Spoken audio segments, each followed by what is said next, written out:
سر جھکانے سے نمازیں ادا نہیں ہوتی، دل جھکانا پڑتا ہے عبادت کے لیے۔ مقدر اتنی بار بدلتا ہے جتنی بار بندہ اللہ پاک سے رجوع کرتا ہے۔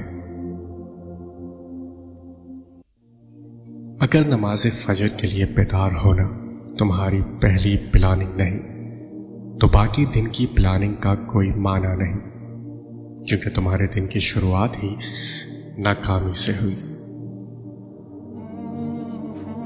کبھی کبھی اللہ ہمارے ارادے اور یقین کو توڑ کر ہم کو سمجھاتا ہے کہ ہوگا وہی جو میں چاہتا ہوں۔ اللہ پاک کا بنایا ہوا ہر شخص مکمل اور خوبصورت ہے، بس خامی اور کمی تو ہمارے اخلاق اور رویوں میں ہے۔ اللہ اپنی طرف آنے والا راستہ اس کو دکھاتا ہے جو اس کی طرف رجوع کرتا ہے۔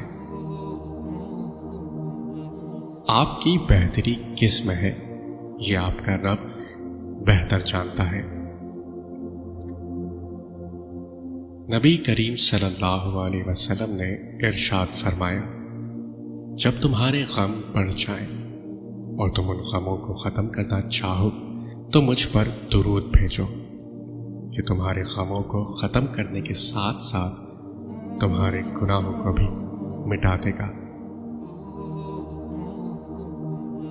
تمہاری تکلیف ایک بوند کی طرح ہے اور رب کی تم سے محبت ٹھاٹے مارتے ہوئے سمندر کی مانند۔ تمہارے مسئلے بہت چھوٹے ہیں، رب کا جلال اور اس کی عنایت نہ ختم ہونے والی ہے۔